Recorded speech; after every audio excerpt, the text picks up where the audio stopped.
There can be a few scenarios in which you might need to disconnect Numeric branded shifter cables. Regardless, whether you're upgrading from a stock shifter to a GT3 shifter, or Numeric shifter, or a short shift kit, here's a tip on how to easily disconnect Numeric shifter cables without having to resort to crowbars under the shifter to get the stubborn ball joint off. So assuming you've already loosened the shifter nuts here, this is important. To get the cables to actually unscrew, hold the cable here with a 14mm wrench.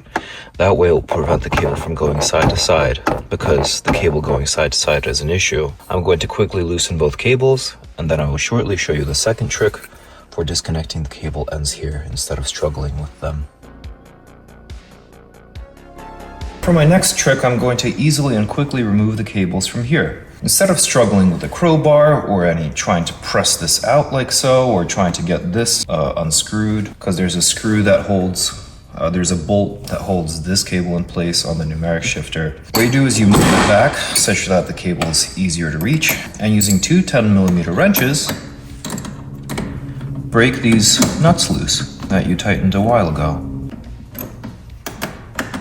And also you can move it back a little bit and break the nut in front on the metal ball joint in place as well. And this one's counter-threaded, so you turn it clockwise to loosen it. And then once it's all loose, similarly for this cable, the side to side, we turn it as if into reverse. That moves it closer, and we go clockwise to loosen it. Turn the adjuster clockwise until it pops out at the cable ends here. The adjusters disconnect, the cables come out,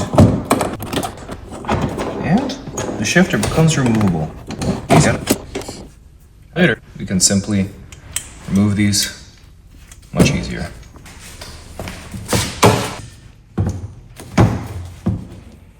To pop it off like so, just leverage it on itself. Nice and quick and easy. And that was the hard one. The easy one is simply a Torx bolt in here. There we go. And there you go. Now we just thread these back onto the cables and we're good to go. Thanks for watching today's short video on how to quickly and easily disconnect your Numeric shift cables from whatever shifter you're using.